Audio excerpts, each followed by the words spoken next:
In this lecture, I am going to give you an exercise. And what I want you to do is something very simple.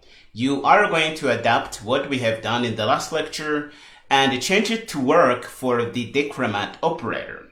And what I want you to get working is code like this. You can declare a point, and which is our point 1 here, and we can use the decrement operator, and it is going to print 10, but next time we try to print this point here, it is going to print 9 because it has been decremented by the call that we did here. I want you to do a prefix version of the decrement operator that is going to be reused by the postfix decrement operator, exactly the same thing we did in the last lecture, but adapted for the decrement operator. So give it a try.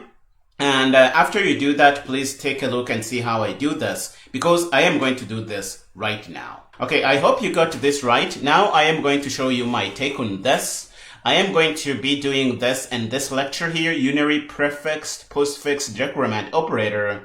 And I am going to be reusing the code we did in the last lecture because we don't want to redo all that work that we have done anyway. So we're going to paste this in here, and we are going to open this in Visual Studio Code. Okay, so we have a few options. We can either do this as a member or as a non-member, but I am going to opt for doing this as a non-member because this is what we already have for the plus plus operator.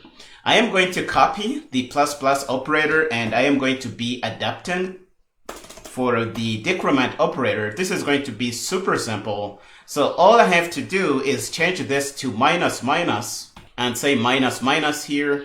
And I am going to say minus minus here, and on top here I am going to say minus minus. And we have to make sure we have the prefix operator as a friend of our point class, because otherwise it wouldn't have access to the private members of our point class. So we're going to say void operator plus plus. This is going to do. And after this, we want to make sure we have a declaration of the postfix version of the minus minus operator n. So we're going to put this in here as a copy of the one we had before. And now we should be able to go in the main CPP function and change this to minus minus. And this is going to do what we expect. Let's try and build. We're going to do this with GCC. And we have a problem. We don't have a minus minus with 3 dashes, and we are doing this in point CPP at line 28. Let's go there and double check.